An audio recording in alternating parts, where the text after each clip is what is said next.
Olá, galera. Eu estou mais uma vez falando com vocês diretamente do canal Frater, Autismo e Altruísmo. O meu nome é William e eu sou formado em Ciências Biológicas.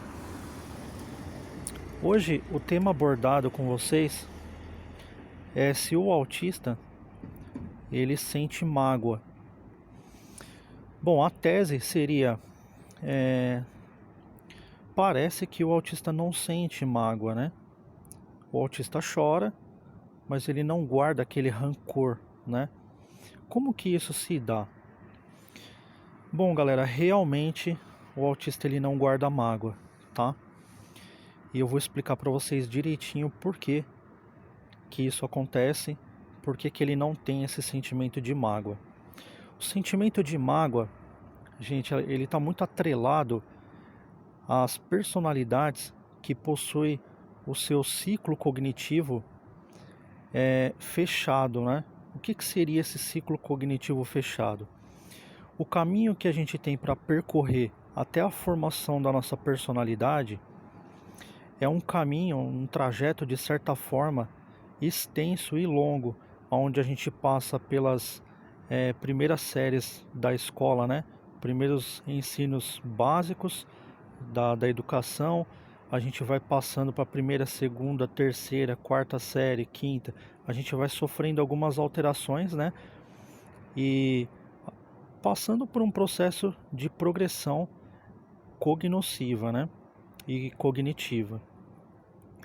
Então, quando chega num fechamento, né? Na pré-adolescência, depois adolescência, depois vai chegando a parte mais de independência, né?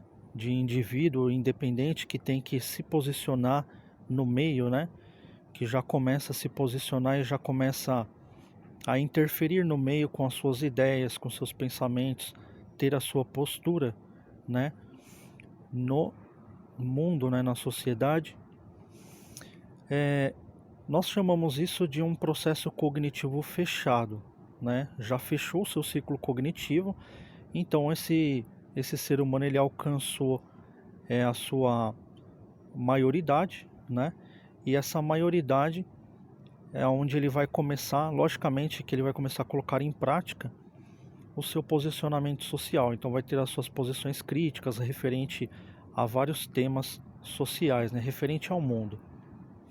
E aí que ele vai coletar as experiências de interação social, vai se frustrar, vai se alegrar, vai curtir a sociedade, não vai gostar ou vai gostar de algumas coisas, vai conseguir se beneficiar de algumas coisas, vai ser prejudicado em outras. Então, um processo de vida normal que acontece com todo ser humano. Esse trajeto, né, ele é extenso, como eu acabei de dizer, e até que você tenha um ciclo fechado cognitivo, você não pense em outra coisa senão no seu trajeto de progressão, né? Então, o autista ele tem esse trajeto de progressão ainda um pouco mais trabalhoso. Pode não ser tão extenso quanto, né? Às vezes o autista ele realiza fechamentos mais rápidos, né? Cognitivos de algumas noções mais rápidas. Como eu fiz a comparativa com vocês aqui, o meu filho Raoni que ele lida com brinquedos, né? De raciocínio em níveis mais elevados do que eu lidaria se eu fosse competir com ele. Então ele tem alguns fechamentos cognitivos já prontos, né? Mas nós estamos falando aqui do fechamento cognitivo geral social, que é aquele fechamento de noção do coletivo social, né? De participar ali da coletividade da espécie, né? Esse fechamento já é um impacto maior para o autista, porque desde o princípio ele não tem essa noção dessa coletividade, porque ele vive no individualismo, né? Então, essa noção de coletividade desde criança faz com que o intelecto da criança, do adolescente, e quando ela chega na fase adulta, ele já tem algumas noções automáticas, praticamente algumas noções que já se percebem na interação social desde criança. Como, por exemplo, uma criança faz uma arte, né? E ela sabe que aquilo que ela fez é uma arte. Diferentemente do autista, que de repente você faz, ou ele vê alguma criança fazendo alguma arte e ele não tem aquela noção, né? Ele não tem aquela malícia, né? Enquanto outras crianças estão dando risada, ele está com o seu semblante parado e imóvel, né? Eu ouço muito falar isso, ouvi isso recentemente da minha tia Daniela. Ela falou assim: ah, fulano de tal que é autista, né? Um parente de uma colega dela, ele tem um semblante dele, mas ele não mexe nada, não mexe, quase que não pisca também, o semblante dele é bem estável, né? E é isso mesmo, o autista ele mantém o seu semblante bem estável, simplesmente porque ele não tem aqueles backups do mundo, né? Ele não faz aqueles backups naturais de perversidade, de malícia, né? De você saber que uma pessoa está indo para o caminho errado, você está rindo porque você sabe que ela vai escorregar ali ou vai se dar mal. Tem algumas coisas meia entrelinhas no desenvolvimento cognitivo humano que depois eu até acabei citando no mapeamento de bullying, né? Do porquê que as pessoas agregam noções de bullying, é exatamente por conta disso, porque é como se fosse alguns downloads automáticos que o ser humano faz. Desde a época, vamos dizer aqui para quem acredita ou não, vamos dizer aqui numa época das cavernas, né? Se houve essa época, vamos dizer que o ser humano do passado via que uma pedra ia cair na cabeça do outro da mesma espécie dele e dava risadas, né? Por saber que doeu, né? Então é mais ou menos assim. Essas noções, elas vêm automaticamente com quem já tem o seu arquivamento pré-moldado desde da infância.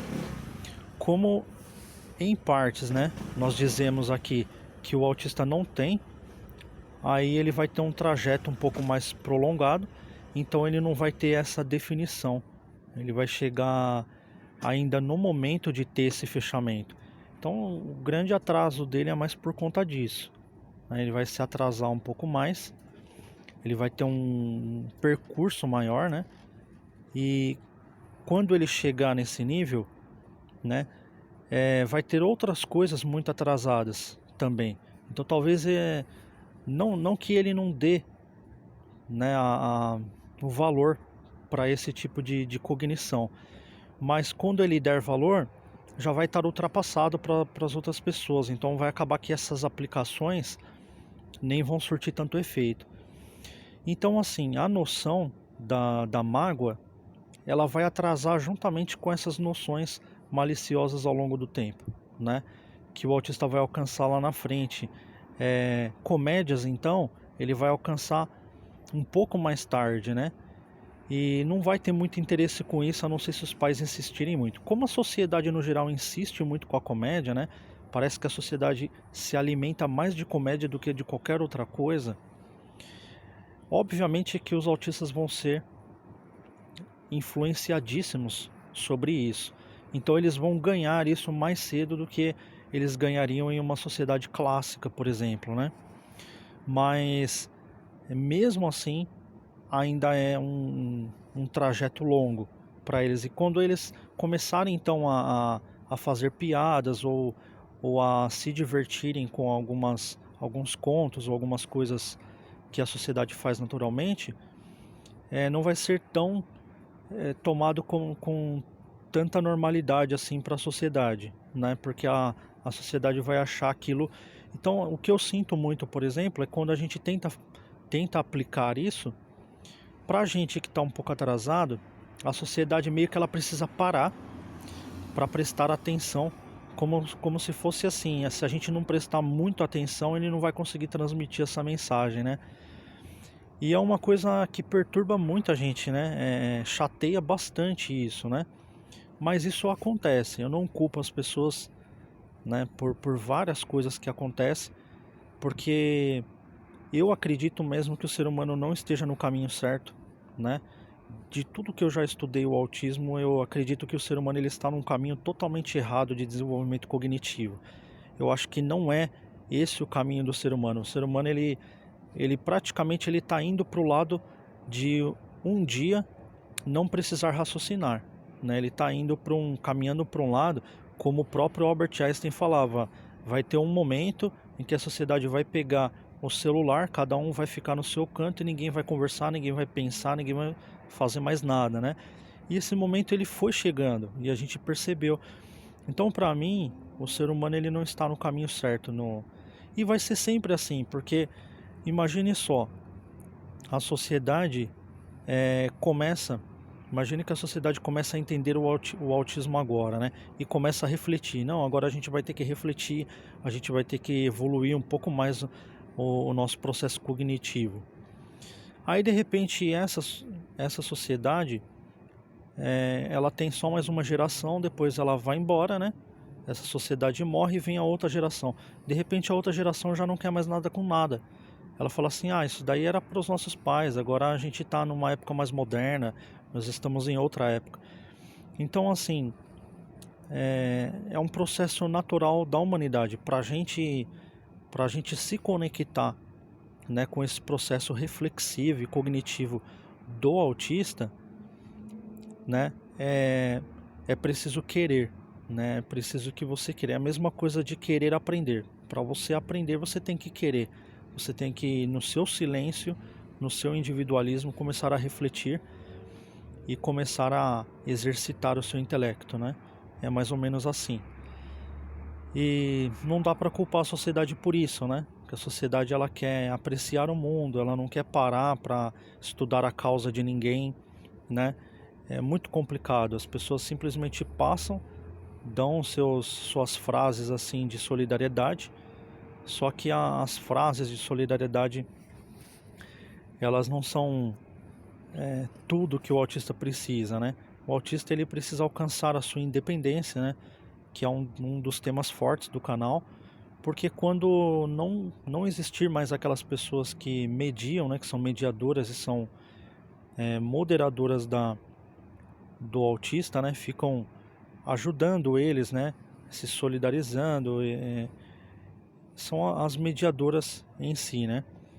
Quando essas pessoas não existirem, quem vai fazer isso por eles, né? Quem tem o autismo leve, tranquilo. Mas e quem não tem o autismo leve? Quem tem o autismo mais grave, né? O autismo 2, 3. Quem tem o autismo severo, né? Então o objetivo do canal, às vezes eu já fui até questionado por uma ou outra pessoa, poxa, levantar fundos no canal, mas é preciso. Se eu precisar sair daqui para ir até outro estado para atender um caso de autismo que eu vejo que não está sendo atendido tanto pela iniciativa privada quanto por ação governamental, e a família não tem condições, é legal você ter uma condição para você poder ajudar. Então, assim, o fundo do canal ele é imprescindível, né? Então eu trabalho, né, no canal, vendo camisetas, em uns momentos peço doação, em outros momentos eu vendo os meus livros, em outros momentos eu divulgo produtos de cosméticos, divulgo produtos suplementares, de suplementação alimentar, que minha área é biologia, então, inclusive eu falei que eu ia comentar sobre a coenzima Q10, eu já estou fazendo uso dela e já estou preparado para passar esse conhecimento para vocês, tá? Então, provavelmente aí nos próximos vídeos eu vou passar essa experiência da coenzima Q10.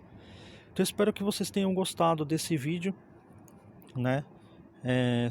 A gente chegou na conclusão, tá? O autista ele não se magoa, ele tem um trajeto longo aí para mágoa, né? Quando ele chegar nesse momento de mágoa, nessa noção, isso já vai ter ultrapassado. Aquelas pessoas que conviviam com ele já vão estar em outras vibes, né? Vamos dizer assim.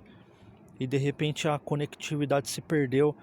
Então, para existir uma conexão aí, para que ele pudesse ter essa noção de mágoa, né? Vários outros paradigmas teriam que ser quebrados, né? Vários outros paradigmas teriam que ser vencidos.